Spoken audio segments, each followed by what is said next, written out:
La présence de ces salariés détachés en France est légale, autorisée depuis une directive européenne de 1996. Selon la loi, pour travailler en France, un employé étranger doit être payé au SMIC, travailler 35 heures, être logé et nourri.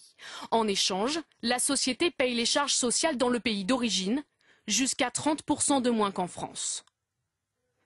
Nous avons voulu vérifier s'il y avait des travailleurs détachés dans cette région.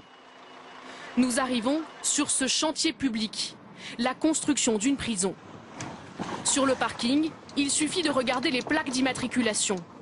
Parmi elles, Pologne, Portugal ou encore Roumanie. En caméra cachée, nous demandons aux ouvriers d'où ils viennent. Polonais ? Vous travaillez ici ? À l'étage, nous rencontrons un jeune Polonais. Il a 24 ans et travaille en France depuis 3 ans. 7 a.m. Yeah. and I finish at 5 p.m. And from Monday to Friday? To Friday. On Saturday we start at 7 a.m. and we end at 3 p.m. Soit 60 heures de travail par semaine payées au SMIC. Une amplitude horaire illégale. Ces deux maçons français nous le confirment. La main-d'œuvre étrangère est omniprésente sur ce chantier. Il y a Polonais, Ukrainiens, des Tchèques. Au départ, au mois d'août, il n'y avait pas beaucoup. Là, depuis début septembre, c'est important.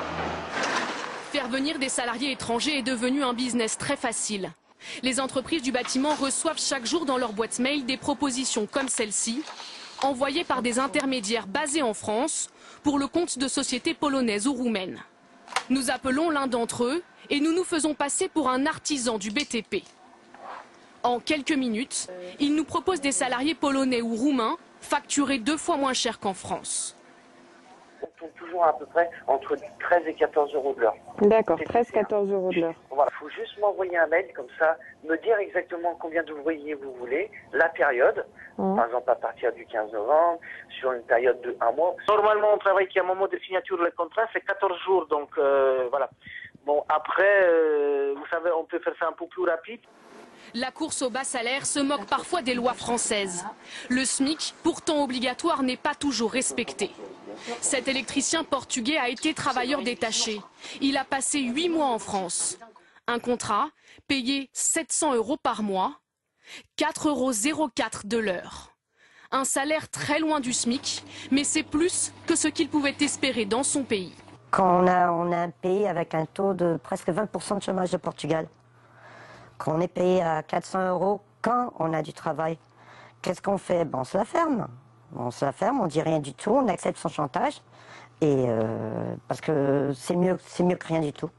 Lui était logé par son employeur, mais il assure que ce n'était pas le cas de tout le monde. Des gens qui dormaient dans des voitures, dans des caravanes, dans des camions, sur des matelas gonflables, des trucs comme ça. Oui, j'en ai vu beaucoup. Donc ça fait... des chantiers. Oui. Défendre ses salariés étrangers, ce syndicaliste en a fait sa bataille. Chaque semaine, Laurent Diaz se rend sur les chantiers de sa région, tract à la main. Son but, les informer sur leurs droits en France. Bonjour. Nous l'avons suivi sur le chantier de la prison. Bonjour, un petit fascicule. Polonais? Tenez, je vous donne un peu. Hein, c'est le papier comme quoi vous avez droit, vous avez tous vos droits. Il y a quelqu'un qui parle français là? Nous avons contacté l'entreprise française maître d'œuvre de ce chantier qui assure que tous les ouvriers sont en règle. Faux, répond ce syndicaliste. Mais ils ferment les yeux, bien sûr. Eux, ce qu'ils veulent, c'est du rendement. Du rendement à bas prix. Selon la Cour des comptes, ces emplois non déclarés dans le secteur du bâtiment représenteraient un manque à gagner de 380 millions € de cotisations sociales par an.